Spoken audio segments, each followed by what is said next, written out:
আসসালামু আলাইকুম। আপনারা দেখছেন আমের গাছ। আজকে 30 রমজান। আমের সাইজ যখন এরকম হয়ে যায়, যে ডালগুলোতে আম আমাদের আটকায় নাই, যেগুলোতে নষ্ট হয়ে গেছে, এবার তো প্রচণ্ড খরা, এই কারণে সেই ডালগুলো আমি ছাঁটাই করে দিই। তো আজকে আপনাদেরকে আবারও দেখাচ্ছি আমি কোন কোন ডাল ছাঁটাই করছি আর কোন কোন ডাল রাখছি। ছাঁটাইয়ের ফলে হয় কি, পরের বছরও ওই গাছে আবার নিয়মিত আম পাওয়া যায়। চলেন আমার সাথে থাকেন। এটা হচ্ছে আগাম ছাঁটাই করে দেওয়ার অর্থ হচ্ছে এখান থেকে যে ব্রাঞ্চগুলো আসবে এগুলো থেকে আমরা আগামী বছর আম পাবো। আমি একটু উপরে উঠতে হবে।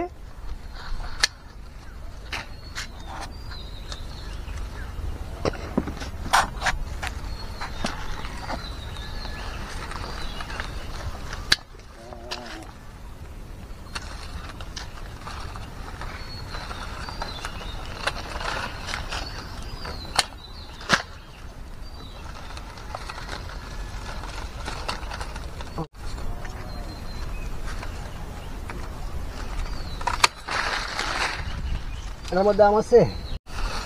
এর মধ্যে আম আছে না?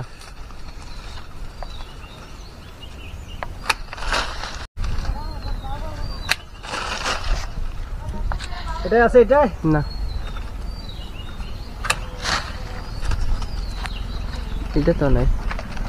এটা তো নাই।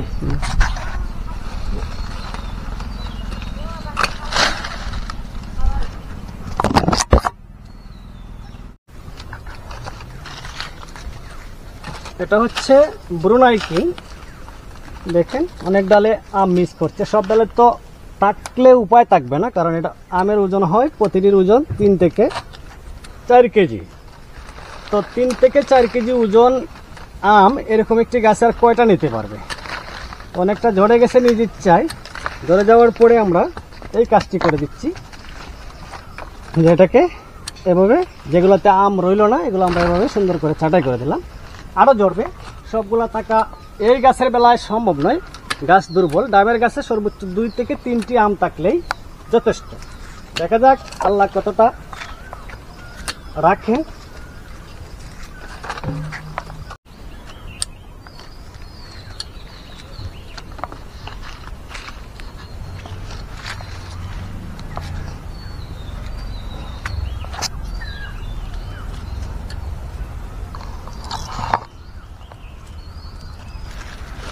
আমি সম্পূর্ণটি গাছকে পরিষ্কার করে দিলাম, যেগুলো ডালের মধ্যে আম আটকায় নাই সেগুলো আমরা কেটে দিলাম।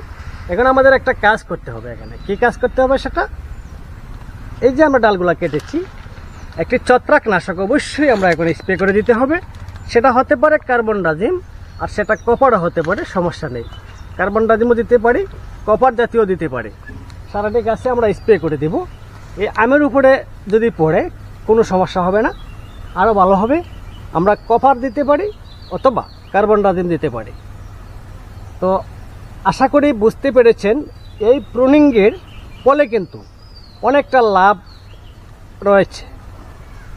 যেমন এখানে আমরা এবছর আম পেয়েছি, এই আমটি হারভেস্ট করতে করতে এখান থেকে কুশি আসবে অনেক লেটে। যখন হারভেস্ট করব তারপরে ওখানে কেটে দিব, তারপরে কুশি আসবে অনেক লেটে। আর এই যে ডালগুলো আমরা প্রুনিং করলাম এগুলো কিন্তু আম হারভেস্টের আগেই এখান থেকে কুশি এসে এগুলা পরিপক্ক হয়ে যাবে, উপযুক্ত হয়ে যাবে আগামী বছর আম দেওয়ার জন্য তারা প্রস্তুতি নেবে। এই কারণে আম রেখে গাছ প্রুনিং করলে নিয়মিত গাছে ফলন পাওয়া যায়। আশা করি আজকের এই ভিডিওটি একজন বাগানের কাজে আসতে পারে। যদি মনে করেন আমার এই কষ্ট করে ভিডিও করে পড়াতে আপনাদের উপকার হচ্ছে, তাহলে অবশ্যই ভিডিওটি বেশি বেশি করে শেয়ার করে দেবেন। আসসালামু আলাইকুম।